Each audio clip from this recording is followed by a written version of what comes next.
पैया नया ढंग के पैया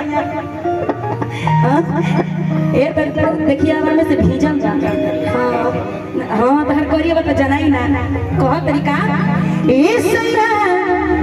पैया पाए पर अरे गोड़ धर। हाँ जब तक हम यहाँ बानी तो हम ही तहर मरद मेहरा हम चीज बानी हैं का हो मान लो हम सिखाई दई दू चार गो नया नया लड़का या गाँव लोग ये लोग का शादी होखे वाला रही तो सुहाग रात लेखा बैठ तब ना अपन मेहरा लोग के बैठे लोग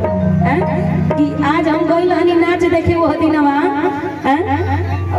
इंजीनियर भैया करैले रहना नचिया वही नचिया में कार्यक्रम देखे गइल रही तो मैं दुल्हिया ना नचनिया ऐसे ही बैठल रही ये लोग कही अपन भाषा में हमनी के नृत्यांगना कह के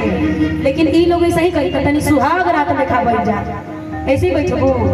कि तुरंत मार के भाग बोलो।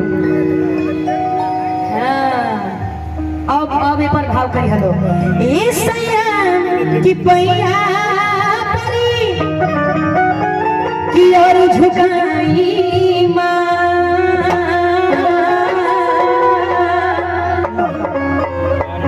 भोर भइल सुगवा कि बोले अब तो छोड़ दो मोरा काई सैया जी रात भर ढोलक पीट के आवत है अब भोर होता था हमरा के परेशान होगा कर रहल बाड़ी सतीश का मेहरारू कह रहल बाड़ी सतीश से कि मन के मनाई जाई रात फेर आई जी न हो कि मन के मनाई जाई रात फेर आई जी अरे छोड़ दी ना हो पहले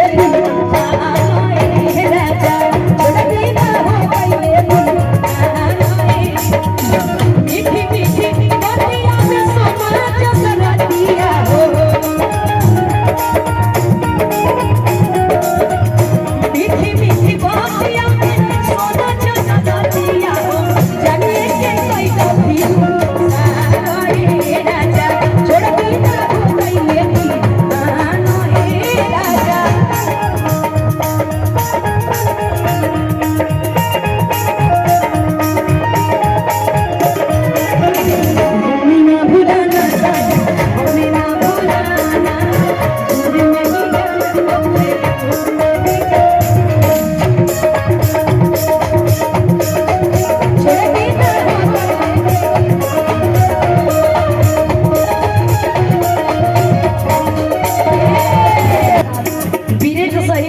बस यूटर्न ले लेलू मुर्गी अब ना तोहरा के ना